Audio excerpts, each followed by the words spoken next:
பொம்மி சிதா சீரியல்ல இப்போ ஒரு அருமையான அட்டகாசமான மாயாஜாலமான எபிசோட் வந்திருக்குன்னே சொல்லலாம். மிஸ் பண்ணாம சொல்லிட்டேன்னு கேளுங்க. விசியம் சுத்தமா போமாட்டேது. பார்க்கலாம் லைக் பண்ணிட்டு பார்த்தீங்கன்னா, கொஞ்சம் பேச வந்து மூடிட்டா இருக்கும். சித்தார்த் கிட்ட வந்து தாலிய வந்து குடுக்குறாங்க. நம்ம ராணி. ராணி இப்படியெல்லாம் பண்ணிக்கிட்டு இருக்க. என் மனசுல தான் நான் உனக்கு ஒரு இடம் குடுத்துட்டேன்ல. அது எதனால இடம் குடுத்தேன்னு எனக்கும் தெரியும். எல்லாருக்கும் தெரியும். சித்ராக்காவ தானே அப்படின்னு சொல்லிட்டு இருக்கிறப்ப, திருப்பியும் தேவையில்லாம பேசாத. நீ என் கூட இருக்கணும்னு தான் நான் ஆசைப்படுறேங்கிற மாரி சித்தார்த் வந்து சொல்லிட்டு இருக்காங்க. நீ இந்த வீட்டோட முக்கியமான ஆளு, மருமக. அந்த அங்கீகாரம் உனக்கு இருக்குல்ல. நீ என் மனசையே வந்து ஜெயிச்சுட்ட. சித்தார்த் வந்து சொல்றப்ப, சும்மா வந்து சொல்லிட்டு இருக்காதய்யா. நீ ஒண்ணும் ஆசைப்பட்டெல்லாம் என் கழுத்துல வந்து தாலி கட்டலல்ல. நீ வந்து சும்மா தான் தாலி கட்டியிருக்க. அதுவும் எல்லாரும் சொன்னதுனால. அது என்ன எனக்கு தெரியாதுன்னு நெனச்சியா? அப்படின்னு சொல்லிட்டு இருக்கிறப்ப, ஏன் ராணி? என்ன ஆச்சு? ஏன் இப்படியெல்லாம் வந்து பேசிட்டு இருக்க? என்னை விட்டு போறியா? நீ எவ்வளோ முக்கியம்னு எனக்கு நல்லாவே தெரியும். நான் எதுக்கு ஏன் உன்னை விட்டு போறேன்? உன் மனசுல எனக்கு ஒரு இடம் கிடைக்கணும்னு தான் நானும் ஆரம்பத்துலேருந்து இப்போ வரைக்கும் போராடிக்கிட்டு இருக்கேன். அந்த இடம் எப்போ கிடைக்கும் தான் நானும் வந்து வெயிட் பண்ணிட்டு இருக்கேன். ஆனா, நீ தயவு செஞ்சு நான் சொல்றத கொஞ்சமாவது காது குடுத்து கேளு.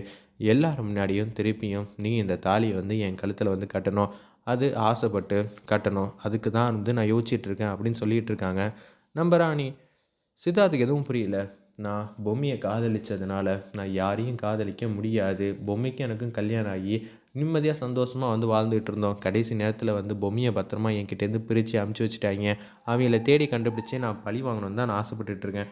அதுக்கப்புறம் தான் உன்ன வந்து பார்த்தோம். நீ தான் பொம்மின்னு சொல்லி என்ன வந்து காப்பாத்துன. அது எல்லாத்தையும் என்னால மறக்க முடியாது. உனக்கும் நான் ஒரு இடம் குடுத்துருக்கேன்.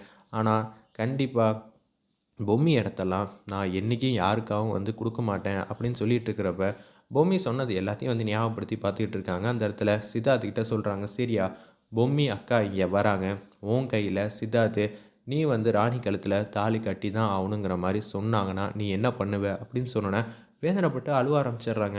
என் பொம்மியெல்லாம் அப்படியெல்லாம் என்கிட்டலாம் எதுவும் சொல்ல மாட்டா அப்படின்னு சொல்லிட்டு இருக்காங்க நம்ம சித்தார்த்து. சரியா நான் கேட்ட கேள்விக்கு பதில். எதுக்கு ராணி சம்மந்தம் இல்லாத விஷயத்த வந்து சம்மந்தப்படுத்தி பேசுகிற? நடக்காத ஒரு விஷயத்த வந்து சொல்லிக்கிட்டு இருக்கியே.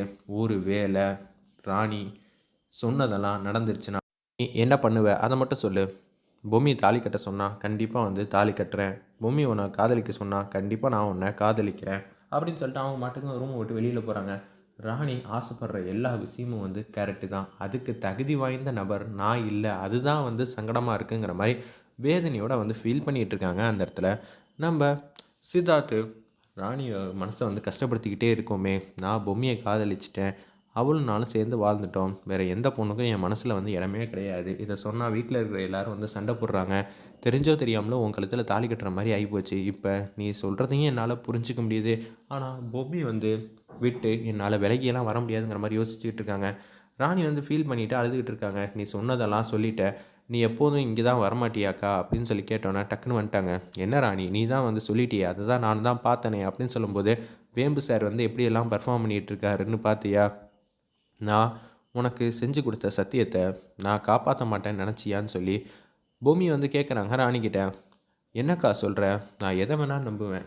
எதை வேணாலும் நம்பாமல் இருப்பேன். ஆனால் நீ சொன்ன விஷயத்த எப்படி என்னால் நம்பாமல் இருக்க முடியும்? நிச்சயம் அடுத்த முகூர்த்தம் வரத்துக்கு இன்னும் ஒரு வாரம் இருக்குது. அந்த ஒரு வார சந்தர்ப்பத்தில் கண்டிப்பாக உன்னையும் நான் சித்தார்த்தையும் நல்லபடியாக வந்து 2 பேரையும் நான் சேர்த்து வச்சுருவேன். சித்தார்த் ஆசைப்பட்டு உன் கழுத்தில் வந்து தாலி கட்ட ஆரம்பிச்சுருவாரு. உன்னை மட்டும் தான் அதுக்கப்புறமேட்டு லவ் பண்ணுவார்.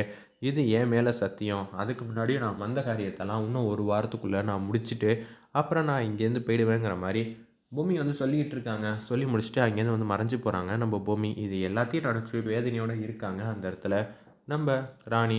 நிச்சயம் வந்து பொம்மி அக்கா சொன்ன விஷயத்த வந்து நிறைவேற்றிடுவாங்க. என் கழுத்தில் சித்தார்த்து வந்து தாலி கட்டிடுவான்.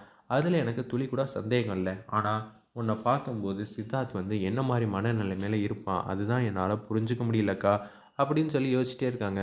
ராணி நீ கவலைப்படாத ராணி, எப்போதும் உனக்காக நான் இருக்கேன். நீ எவ்வளோ பெரிய விஷயம்னா இந்த குடும்பத்துக்காக வந்து பார்த்து பார்த்து செஞ்சுருக்க. எனக்கு செஞ்சு முடிக்க வேண்டிய காரியம் ஏகப்பட்டது இருக்குது. அது எல்லாத்துக்கும் வந்து அவகாசம் ஒரு வாரம் தான். அந்த ஒரு வாரத்துக்குள்ளே நல்லபடியாக வந்து பார்த்து கவனமாக வந்து எல்லாத்தையும் முடிச்சுட்டு கிளம்புவேங்கிற மாதிரி சாவித்திரி கேங்குக்கு கூடிய சீக்கிரம் ஆப்பு வைக்க போகிறேங்கிற மாதிரி தான் நம்ம பொம்மி வந்து யோசிச்சுட்டு இருக்காங்க. சித்தார்த் வந்து யாரும் இல்லாதப்ப பொம்மி ஃபோட்டோ முன்னாடி நின்று புலம்பிக்கிட்டு இருக்காங்க. என்னன்னு பார்த்தீங்கன்னா, அவள் தாலி வந்து நீ எடுத்து கொடுப்ப, அதுக்கப்புறம் நான் கட்டுவேங்கிற மாதிரி சொல்கிறா. அது எந்த வகையில் நியாயம்னு தெரியல. பொம்மி என்னால் எப்படி உன்னை காதலிச்ச இந்த மனசில் அவளை வந்து வச்சு பார்க்க முடியும். ஆனால் அவள் ஆசைப்படுற எந்த விஷயமும் வந்து தப்புன்னு நான் சொல்ல மாட்டேன். அது எல்லாமே வந்து கரெக்டு தான். ஆனால் என்னால் எப்படி முடியும்? இந்த விஷயத்த என்னால் ஜீர்ணிக்கவே முடியல. நீ இல்லாத இடத்துல நான் இருக்கிறதே மிகப்பெரிய விஷயமா தான் நான் பார்க்குறேங்கிற மாதிரி சித்தார்த் வந்து வேதனையோடு இருக்கிற மாதிரி காட்டி இந்த எபிசோட வந்து அருமையாக மாதம் வந்து முடிச்சிருந்தாங்கன்னே சொல்லலாம்.